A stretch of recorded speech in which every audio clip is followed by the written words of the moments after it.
চোর সন্দেহে ইঞ্জিনিয়ারিং ছাত্রকে নির্যাতনের অভিযোগ উঠেছে যাদবপুর বিশ্ববিদ্যালয়। হাসপাতালে চিকিৎসাধীন রয়েছে কম্পিউটার ইঞ্জিনিয়ারিং এর ছাত্র।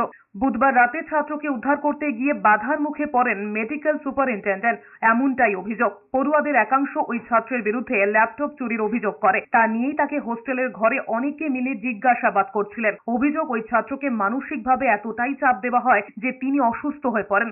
ঘটনার খবর পেয়ে ঘটনাস্থলে গিয়েছিলেন মেডিকেল সুপার মিতালি দেব, কিন্তু তাকে বাধা দেওয়া হয় বলে অভিযোগ। গত বছর অগস্টে যাদবপুর বিশ্ববিদ্যালয়ের মেইন হোস্টেলের 3 তলায় বারান্দা থেকে পড়ে মৃত্যু হয়েছিল ফার্স্ট ইয়ারের বাংলা বিভাগের ছাত্রের। র্যাগিং এর অভিযোগে বেশ কয়েকজন পড়ুয়াকে গ্রেফতারও করা হয়। নিয়ে যাচ্ছেন তারা এটা লিখিত দিয়ে যান যে সম্পূর্ণ দায়িত্বে আমরা নিয়ে যাচ্ছি, এ যদি বাইরে গিয়ে কিছু করে সেটা আমাদের হোস্টেলের দায়িত্ব নয়।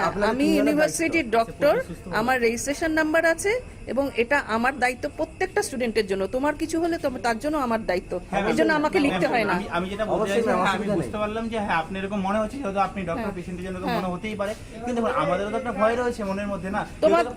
তোমাদের ভয় ছেলেটি পালিয়ে যাবে না এবং আমিও পালিয়ে যাব না। একটা লিখিত দিন যে আমরা এই 3 জন একে নিয়ে গেলাম।